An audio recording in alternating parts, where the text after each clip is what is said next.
The Pacific Northwest. From this broad landscape springs forth some of the most marvelous natural wonders in the world. This is a place of contrasts and diverse ecosystems where a wide variety of wild animals abides as nature intended. The Northwest is also the backdrop and inspiration for one of the country's leading wildlife sculptors. Rip Caswell's passion is connecting people to the wild through his art form. We can have a piece of artwork and it can be an escape. We can look at it and be taken into nature for a moment. And even if it's just a brief moment, we have a place that we can go in that piece of art, and we can experience those feelings that can really benefit our lives. The outdoors has been an important part of Rip's life ever since his father took him on a special outing into the wild when he was a youngster. It was in a setting like this that a transformation took place. Something stirred, and I didn't know as a child what that was, that it was inspiration. And it was captured in my heart and in my mind and in my thoughts, and I had to do something about it.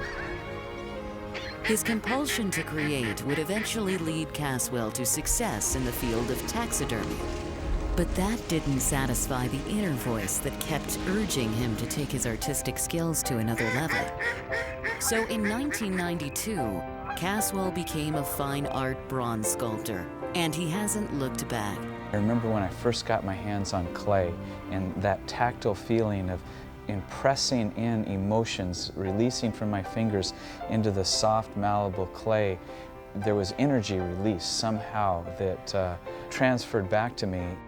It takes a lot of labor, a lot of time and tedious, meticulous detail of understanding the anatomy, the bone structure, the muscles layered upon each other, and the tendons, and how movement is going to transfer.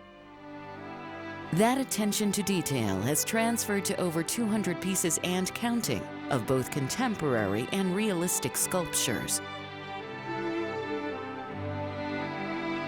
From regular-sized gallery figures to larger-than-life pieces placed in commercial settings, Caswell's works of wildlife have attracted a devoted following worldwide. It's all about movement and composition, design, and flow. And so really enjoy the strength of bronze, that you can have such small attachments, and you can attach just the tail feather brushing by the wing of another bird and give such lift and height. The freedom of that in design is so exciting. In order to create such realism in his work, Rip believes he has to take his own journey into the wild and study his subjects up close and personal. For him, nature is both a great source for living, breathing reference material and a sanctuary to renew and heal the spirit.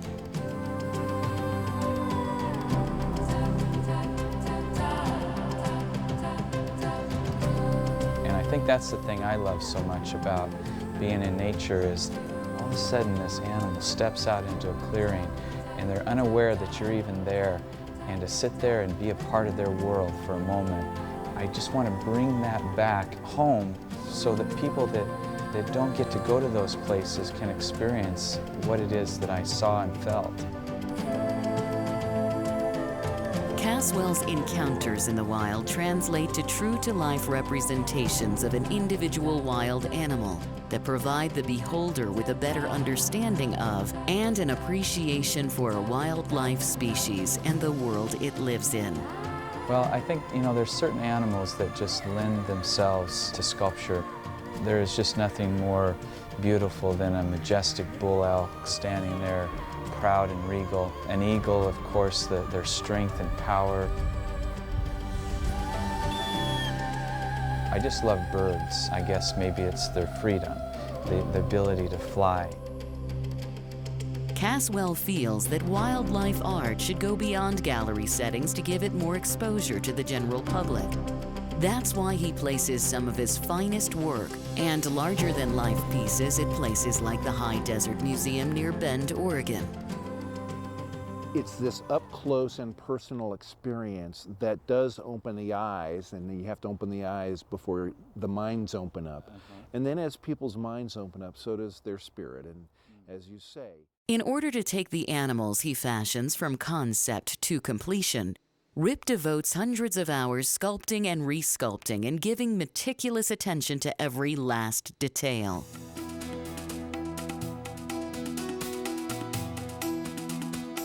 Once a clay model is finished and receives his stamp of approval, it is ready to become a work of art in bronze. I bring it into a foundry and they'll cut it into pieces, like they may have to cut the legs off here, cut the body in half, disassemble this whole sculpture into sections. Then we'll pull molds off of it, a silicone rubber mold. And then once that mold is done, we can pour hot wax into it.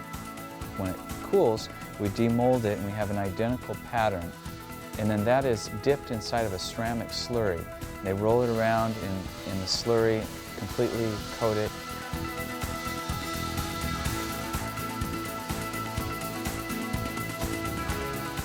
And then they sprinkle silica sand over it.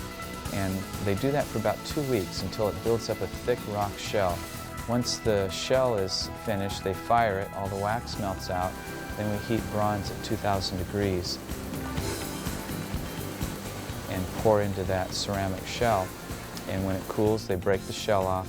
Everything that was once in wax will now be in bronze. And they weld all the pieces back together, sand and blend the seam lines. I come in at different stages of the process and critique, and the foundry crew fixes all the areas to uphold the original design and the original integrity of the artwork. But the sculpture is not complete just yet. It is taken to a section of the foundry where it receives one final special touch. The patinas are started, and that's where the coloring comes on. By heating the bronze with a torch and spraying different metal salts, it will oxidize and create all the variety of colors and textures. Rip Caswell's passion for his art form also translates into what he sees as a personal mission: to revitalize the bond between man and the wild environment that surrounds him. Well, I believe that when we love something, we're going to take care of it and guard it and treasure it, and that it's just so important to preserve what it is that we have here.